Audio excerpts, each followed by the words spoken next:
Alaska Airlines has always been known as America's West Coast carrier. Reliable, efficient, and focused on domestic routes. But that image is changing fast. The airline is now making bold moves into international markets, launching routes to Asia and Europe. And the big question everyone's asking is, can a traditionally domestic carrier really compete with the giants on the global stage? In 2024, Alaska completed its acquisition of Hawaiian Airlines, and suddenly the playing field changed completely. Hawaiian brought something Alaska never had before: long-range wide-body aircraft and decades of experience flying across the Pacific. We're talking about Airbus A330s and Boeing 787 Dreamliners, aircraft designed for transoceanic routes. And with that came the operational expertise to manage complex international flights, something Alaska had never really needed to develop on its own. So what's the strategy here? Well, Alaska isn't just adding a few token international routes. The airline has announced service to Tokyo, Seoul, and even London.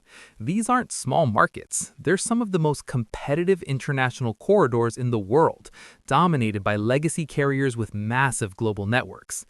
Alaska is leveraging its West Coast hubs, Seattle, Portland, San Francisco, as gateways to Asia and Europe. It's a smart move geographically, but geography alone doesn't win in international aviation. You need partnerships, alliances, and the kind of brand recognition that takes years to build. That said, Alaska does have one major advantage. It's part of the One World Alliance. That means partnerships with British Airways, Cathay Pacific, Japan Airlines, and others. Code share agreements, frequent flyer benefits, lounge access, all the things that make international travel seamless for passengers. It's not starting from zero. However, international expansion isn't just about buying bigger planes and adding destinations to a route map.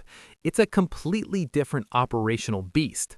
Long-haul flights require different crew scheduling, maintenance protocols, catering logistics, and customer service standards. You're dealing with multiple time zones, foreign regulations, customs procedures, and customer expectations shaped by airlines that have been doing this for decades.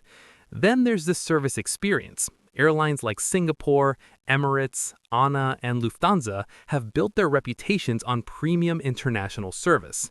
Alaska has a great product domestically, comfortable seats, friendly service, strong reliability, but international passengers expect more. Lie-flat business class, premium dining, multilingual crews, robust entertainment systems. Hawaiian brought some of that experience, but integrating two airline cultures while scaling up internationally, that's a massive challenge. Let's talk competition. In the Asia-Pacific market, Alaska will be going head-to-head with United, Delta, American, ANA, Japan Airlines, Korean Air, and more.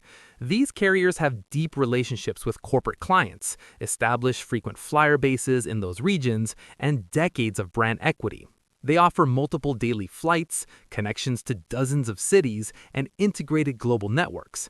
Alaska, by contrast, is starting with limited frequencies and a much smaller international footprint.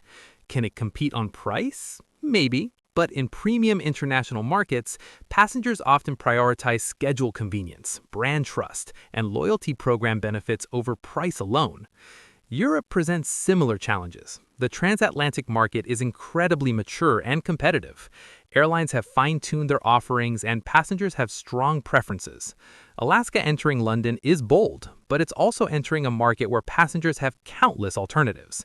Another factor, fleet capacity. Even with Hawaiian's wide bodies, Alaska's long-haul fleet is relatively small compared to the big three U.S. carriers. Scaling up international operations means either acquiring more aircraft or redeploying existing ones, which both come with significant costs and logistical complexity. That said, there are reasons to be optimistic about Alaska's international ambitions.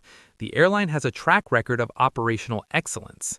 It consistently ranks high in on-time performance, customer satisfaction, and reliability. If it can translate that domestic success to international operations, it has a real shot.